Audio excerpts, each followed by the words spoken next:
اعوذ باللہ من الشیطان الرجیم بسم اللہ الرحمن الرحیم رب اشرح لی صدری ویسر لی امری واحلل عقدۃ من لسانی یفقہوا قولی رب یسر ولا تعسر وتمم بالخیر وبک نستعین آمین یا رب العالمین اللہم صلی علی محمد وعلی آل محمد۔ السلام علیکم ورحمۃ اللہ وبرکاتہ۔ آج ہم سورۃ البقرہ کی آیت نمبر 30 کو کور کرتے ہیں۔ سب سے پہلے اس کی ہم تجوید کریں گے۔ بسم اللہ الرحمن الرحیم۔ وَإِذْ قَالَ، قاف جو ہے حرف مستعلیہ کا حرف، اس کو پر پڑھنا ہے، الف سے پیچھے زبر، ایک الف کے برابر کھینچ کے ادا کرنا ہے۔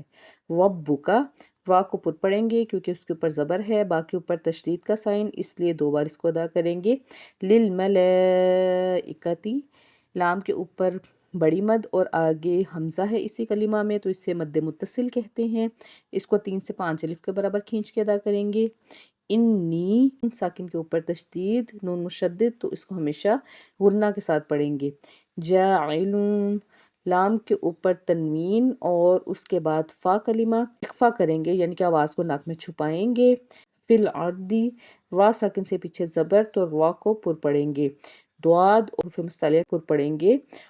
خلیفتن، یا ساکن سے پیچھے زیر ہے، ایک الف کے برابر کھینچ کے پڑھیں گے۔ وقف کرنا ہے تو پھر ہم تا کو ہاں میں تبدیل کر سکتے ہیں، تو کیا بنے گا؟ فی الارض حلیفہ۔ اس کے بعد ہے قالو، الف سے پیچھے زبر، ایک الف کے برابر اس کو کھینچیں گے اور یہاں پہ چھوٹی مد ہے، 3 الف کے برابر کھینچ کے ادا کریں گے۔ اتجعلوا فیہا، فیہا دونوں مد اصلی ہیں، دونوں کو ایک ایک الف کے برابر کھینچ کے ادا کیا۔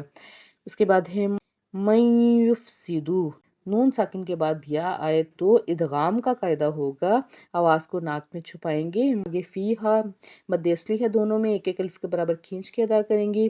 وَيَسْفِكُ الدِّمَاءَ، دال کے اوپر تشدید، دال کو 2 بار ادا کریں گے اور اس میں مد ہے اور آگے اسی کلمہ میں حمزہ مد متصل کہلاتا ہے، یہ تو 3 سے 5 الف کے برابر کھینچ کے ادا کریں گے اور سٹاپ کریں گے تو پھر ہم حمزہ کو نہیں پڑھیں گے۔ اس کے بعد آگے ہے وَنَحْنُ نُسَبِّحُ، با کے اوپر تشدید کا سائن، با کو 2 بار ادا کیا۔ بِحَمْدِكَ وَنُقَدِّسُ لَكَ، قاف حرف مستعلیہ کا حرف پر پڑھیں گے، دال کو 2 بار ادا کریں گے کیونکہ اس کے اوپر تشدید کا سائن ہے۔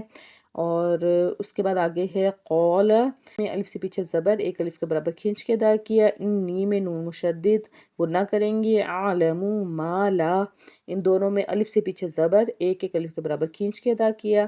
تعلمون، واو ساکن سے پیچھے پیش، ایک الف کے برابر اس کو کھینچ کے ادا کیا اور آگے وقف ہے جس کو ہم کہتے ہیں وقف تام۔ اس آیت مبارکہ کی گرامر دیکھتے ہیں۔ سب سے پہلے ہے وَإِذْ، واو جو ہے وہ حرف استناف ہے، یعنی کہ نئی بات یہاں سے شروع ہو رہی ہے، تو واو جو یہاں پہ آئے گا وہ اس کو ہم کہیں گے استناف۔ اس کے بعد ہے از جو ہے وہ اس میں ظرف زمان ہے۔ ظرف زمان سے مراد یہ ہے کہ زمانے کی بات چل رہی ہے۔ اس کا کیا مطلب ہو گیا؟ اور جب کہا تمہارے رب نے۔ اس کے بعد ہے قول، قولا کو دیکھیں، قاف واو لام اس کے روٹ ورڈز ہو گئے، فعل ماضی ہے یہ اور باب النصرہ سے یہ ہے۔ ماضی کا پہلا صیغہ ہے قول، فعل مضارع کا پہلا صیغہ ہے یقول، قول یقول، اور یہ ہو گیا فعل ماضی واحد غائب، اس کا مطلب ہے اس نے کہا، یعنی کہ اللہ تعالیٰ نے کہا۔ ربو کا، یہ مضاف اور مضاف الیہ ہے، یعنی کہ مرکب اضافی، اس کا ترجمہ ہو جاتا ہے تمہارے رب نے۔ مرکب اضافی کا ایک اصول ہے کہ اس کا جو مضاف الیہ ہوگا وہ ہمیشہ زیر کے ساتھ ہوگا، مگر یہاں پہ آپ کو زبر کے ساتھ نظر آ رہا ہے اس لیے کیونکہ یہ ضمیر ہے، ٹھیک ہے۔ آگے ہے للملائکتی، یہ مرکب جاری ہو گیا کیونکہ لام جو ہے وہ حرف جار ہے۔ الملائکتی کو دیکھتے ہیں، مکسر ہے اور مجرور ہے، جنس میں یہ مؤنث ہے، وسط میں یہ معرفہ ہے کیونکہ ابھی حالت اس کی مجرور ہوگی۔ اس کے بعد آگے ہے انا، لفظ ہے وہ مشبہ بالفعل ہو گیا اور نون یا زیر نی جو ہے وہ ضمیر ہے، ضمیر متصل، اس کے ساتھ ضمیر متصل جڑی ہوئی ضمیر جس کو ہم کہتے ہیں یا زیر نی ہے، یہ انا کا اسم کہلائے گی، ٹھیک ہے، انا کا اسم، اور آگے جو جاعلون ہے وہ اس کی خبر ہو جائے گی۔ جائلن کو دیکھتے ہیں، جیم عین لام اس کا مادہ ہے یعنی کہ روٹ ورڈز، باب الفتح سے ہے، ماضی کا پہلا صیغہ ہے جعل، فعل مضارع کا پہلا صیغہ ہے یجعلو، اور کیونکہ یہ اسم الفاعل یہاں پہ اس کو یوز کیا گیا تو پھر کیا بنے گا جاعلن فی الارض، فی جو ہے وہ حرف جار ہے اور اردی جو ہو گیا وہ مجرور ہو گیا اور متعلق ہو گیا جاعلن کے۔ خلیفتن جو ہے اس کے روٹ ورڈز ہے ہا لام فا، اور یہ جو ہے یہ مفعول فی ہو گیا جاعلن کا۔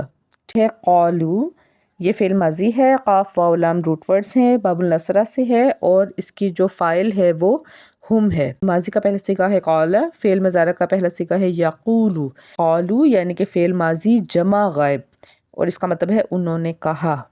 اتجعلو، تجعلو فعل مضارع ہے، جیم عین لام اس کے روٹ ورڈز ہیں، باب الفا سے ہے یعنی کہ باب الفتح، اور انت اس کی فاعل ہے۔ ماضی کا پہلا صیغہ ہے جعل، فعل مضارع کا پہلا صیغہ ہے یجعلو، اور یہاں پہ یوز ہوا ہے تجعلو، فعل مضارع واحد حاضر مذکر ہے، یہ حمزہ لگا تو اس کو استفہامیہ کہتے ہیں اور اس کا مطلب ہو گیا کیا، یعنی کہ کیا تم بناؤ گے۔ اس کے بعد ہے فیہا، فی جو ہے وہ حرف جار ہے اور جو ہا ہے وہ مجرور ہو گیا، متعلق ہو گیا اتجالو۔ اس کے بعد ہے من، اس میں موصولہ ہے اور مفعول بھی ہے اتجالو کا۔ اس کے بعد آگے ہے یفسدو، فعل مضارع ہے یہ، فا سین دال اس کے روٹ ورڈز ہو گئے، باب الافعال سے ہے اور ہوا اس کی فاعل ہے۔ ماضی کا پہلا صیغہ ہے افسادہ، فعل مضارع کا پہلا صیغہ ہے یفسدو، اور یہ کیا بن گیا مضارع واحد غائب مذکر، وہ فساد کرے گا۔ فیہا، فی جو ہے وہ حرف جار ہے اور ہا جو ہے وہ مجرور ہو گیا، متعلق ہو گئے فعل کے، اور اس کے بعد واو جو ہے وہ عطف ہے۔ یفسکو فعل مضارع، سین فا کاف اس کے روٹ ورڈز اور باب الضربہ سے ہے، ہوا اس کی فاعل ہو گئی۔ ماضی کا پہلا صیغہ سفق، فعل مضارع کا پہلا صیغہ یفسکو، فعل مضارع واحد غائب اور وہ بہائے گا۔ الدماء، الدماء کا مطلب ہوتا ہے خون، اور وہ خون بہائے گا، مفعول بھی ہی ہے یفسکو کا۔ آگے ہے وَنَحْنُ نُسَبِّحُ، واو جو ہے وہ حالیہ ہو جائے گا، اور آگے ہے نحنو، یہ ضمیر ہے، ضمیر منفصل اور حالت مرفوع میں ہے اور مبتدا اس کو کہیں گے۔ نسبح فعل مضارع ہے، سین باہ اس کے روٹ ورڈز ہیں، باب التفعیل سے ہے یہ، اور نحنو اس کی فاعل ہے۔ بحمدکا، با پلس حمدی اور آگے کاف ہے، یعنی کہ با اور حمدی جو ہے وہ مرکب جاری ہو گیا اور آگے جو کا ہے وہ پلس اضافی ہو گیا، یعنی کہ مرکب جاری پلس اضافی۔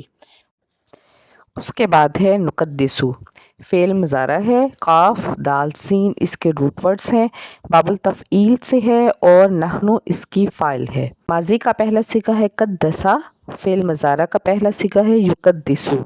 نقدسو فعل مضارع جمع متکلم مذکر اور اس کے معنی ہے ہم سب پاکیزگی بیان کرتے ہیں۔ اس کے بعد ہے لکا، لام جو ہے وہ حرف جار ہے اور جو کاف ہے وہ ضمیر متصل ہے، جو مرکب جاری ہے یہ متعلق ہو جائیں گے فعل کے۔ قال فعل ماضی ہے، قاف واو لام اس کے روٹ ورڈز ہیں، باب النصرہ سے ہے، ہوا اس کی فاعل ہے۔ ماضی کا پہلا صیغہ ہے قال، فعل مضارع کا پہلا صیغہ ہے یقولو، فعل ماضی واحد غائب کے لیے یوز کیا گیا اور اس کا مطلب ہے اس نے کہا، یعنی اللہ نے کہا، ٹھیک ہے۔ اور اس کے بعد ہے انی، لفظ ہے انا جو حرف ناصبہ ہے اور مشبہ بالفعل ہے، اور اس کا جو انا کا جو اسم ہوگا وہ آگے نون یا زیر نہیں ہو جائے گا، جو ضمیر متصل ہے اسم انا، ٹھیک ہے، اور حالت اس کی کیا ہے منصوب ہے۔ انی کے بعد ہے عالم ما لا تعلمون، عالم اور تعلمون کو ہم اکٹھا دیکھیں گے۔ ہم دیکھتے ہیں ما لا، ما جو ہے وہ اس میں موصولہ ہو گیا اور لا جو ہے وہ لا نفی ہو گیا، ٹھیک ہے۔ عالم اور لا تعلمون دونوں کو دیکھیں۔ مادہ ہے عین لام میم، باب السمیع سے ہے، ماضی کا پہلا صیغہ ہے عالمہ، فعل مضارع کا پہلا صیغہ ہے یعلم، عالمو جو تھا وہ ہے فعل مضارع واحد متکلم مذکر، اور جو لفظ ہے تعلمون وہ ہے فعل مضارع جمع حاضر مذکر، ٹھیک ہے۔ اور عالمو کا مطلب ہے میں جانتا ہوں، اور تعلمون کا مطلب ہے تم سب جانتے ہو، ٹھیک ہے۔ یہ ہو گئی ہماری گرامر۔ وَإِذ، واو حرف عطف یا حرف استناف، اور اس جو ہے وہ ظرف زمان ہے، اس کا مطلب ہو گیا اور جب۔ قال یہ فعل ہے، اس کا مطلب ہے کہا، اور جب کہا، کس نے کہا؟ اللہ تعالیٰ نے۔ ربک مرکب اضافی ہے یہ، اور اس کا مطلب ہے تمہارے رب نے۔ ملائکتی یہ مرکب جاری ہو گیا، اور اس کا مطلب ہے فرشتوں نے، اور جب کہا فرشتوں سے تمہارے رب نے۔ انی ضمیر ہے، اور آگے ہے جاعلن، وہ اسم الفاعل ہے، اس کا مطلب ہو گیا میں بنانے والا ہوں۔ فی الارضی یہ مرکب جاری ہے، اور اس کا مطلب ہے زمین میں زمین میں بنانے والا ہوں۔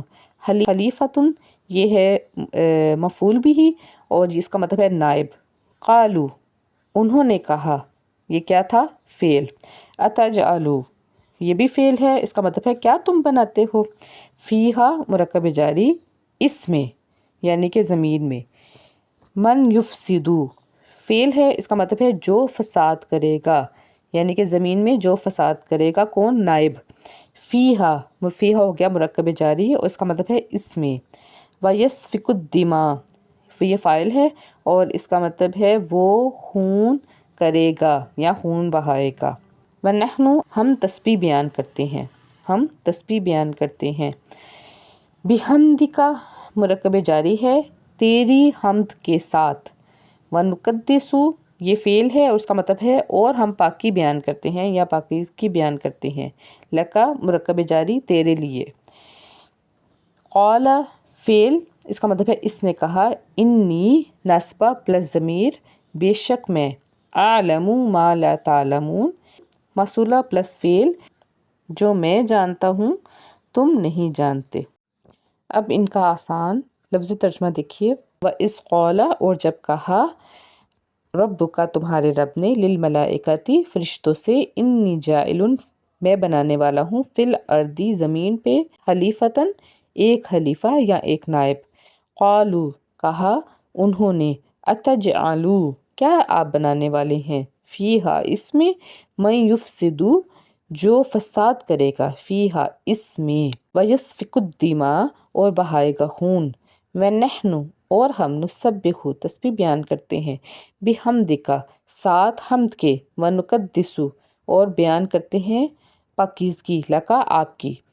قال کہا اللہ نے، انی بے شک میں، عالم جانتا ہوں، ما لا جو نہیں، تعلمون تم جانتے، یعنی میں وہ جانتا ہوں جو تم نہیں جانتے۔ اب اس کا بامحاورہ ترجمہ دیکھیے۔ اور جب تیرے رب نے فرشتوں سے کہا کہ میں زمین میں خلیفہ بنانے والا ہوں، تو انہوں نے کہا کہ ایسے شخص کو کیوں پیدا کرتا ہے جو زمین میں فساد کرے گا اور خون بہائے گا؟ ہم تیری تسبیح اور پاکیزگی بیان کرنے والے ہیں۔ اللہ تعالیٰ نے فرمایا، جو میں جانتا ہوں تم نہیں جانتے۔ اس آیت مبارکہ کی اب تفصیل دیکھتے ہیں۔ یہاں پہ لفظ آپ نے الملائکہ دیکھا، اس کا مطلب ہے فرشتوں کی بات ہو رہی ہے، الملائکۃ یعنی کہ فرشتوں کی ایک جماعت کی بات تھی، اور اللہ تعالیٰ نے انہیں کہا زمین پر ایک نائب مقرر کرنے والا ہوں یا ایک خلیفہ مقرر کرنے والا ہوں۔ اچھا، اب بات آگئی خلیفہ کے کیا معنی ہے؟ خلیفہ بیسیکلی خود مالک نہیں ہوتے بلکہ اصل مالک کے نائب ہوتے ہیں، ٹھیک ہے، اور ان کے اختیارات جو ہیں وہ ذاتی نہیں ہوتے بلکہ مالک کے عطا کردہ ہوتے ہیں۔ وہ اپنی منشا کے مطابق کام کرنے کا حق نہیں رکھتا بلکہ اس کا جو کام ہے وہ مالک کے منشا کو پورا کرنا ہوتا ہے۔ اگر خود اپنے آپ کو مالک سمجھ بیٹھے یا خود کوئی منمانی کرنا شروع ہو جائے یا اصل مالک کے سوا کسی اور مالک کو تسلیم کر کے اس کی منشا کو پورا کرنے یا اس کے احکامات کی تکمیل کرنے لگے تو یہ سب غداری اور بغاوت ہے۔ اچھا، یہاں پہ آپ نے یہ نوٹس کیا کہ فرشتوں نے اللہ تعالیٰ سے ایک اعتراض کیا یا سوال کیا، تو وہ بیسیکلی اعتراض نہیں تھا بلکہ استفہام تھا، یعنی کہ سوالیہ انداز میں بات کی گئی تھی۔ فرشتوں کی کیا مجال ہے کہ خدا کی کسی تجویز پر وہ اعتراض کریں، اور خلیفہ کے لفظ کو یہ تو سمجھ گئے تھے کہ یہ جو ہیں اللہ تعالیٰ نے جو نئی مخلوق زمین کے لیے بنا رہے ہیں اس کو کچھ اختیارات سپرد کرنے والے ہیں، مگر یہ بات ان کی سمجھ میں نہیں آ رہی تھی کہ سلطنت کائنات کے اس نظام میں کسی با اختیار مخلوق کی گنجائش کیسے ہو سکتی ہے، اور اگر کسی کی طرف کچھ ذرا سے بھی اختیارات منتقل کر دیے جائیں گے تو سلطنت کے جس حصے میں ایسا کیا جائے گا وہاں کے انتظام میں خرابی پیدا ہوگی۔ یہاں پہ فرشتے بیسیکلی اعتراض نہیں کر رہے تھے، بلکہ وہ یہ کہہ رہے تھے کہ ہم آپ کے تعریف بیان کرتے ہیں، ہم آپ کے تسبیح بیان کرتے ہیں، ہم آپ کی پاکی بیان کرتے ہیں، جو آپ احکامات آپ ہمیں بتاتے ہیں ان کو بجا لانے میں ہم پوری طرح سرگرم ہیں، اور آپ کی مرضی کے مطابق سارے جہان پاک صاف رکھا جاتا ہے، اور اس کے ساتھ آپ کی حمد و ثنا کرتے ہیں، آپ کی تسبیح کرتے ہیں اور آپ کا ادب کرتے ہیں۔ اب کمی کس چیز کی ہے؟ تو پھر کس لیے ایک خلیفہ کی ضرورت ہے؟ ہم اس کی مصلحت نہیں سمجھ سکے۔ تو اس کے بعد پھر اللہ تعالیٰ نے ان کو جواب دیا کہ خلیفہ مقرر کرنے کی ضرورت و مصلحت کو صرف میں ہی جانتا ہوں، اور تم اسے نہیں سمجھ سکتے۔ اپنی جن خدمات کا تم ذکر کر رہے ہو وہ کافی نہیں ہے، بلکہ اس سے بڑھ کے کچھ مطلوب ہے، اس لیے زمین میں ایک ایسی مخلوق پیدا کرنے کا ارادہ کیا گیا ہے جس کی طرف کچھ اختیارات منتقل کر دیے جائیں گے۔ آج کے لیے اتنا ہی، مجھے اجازت دیجیے، اللہ حافظ۔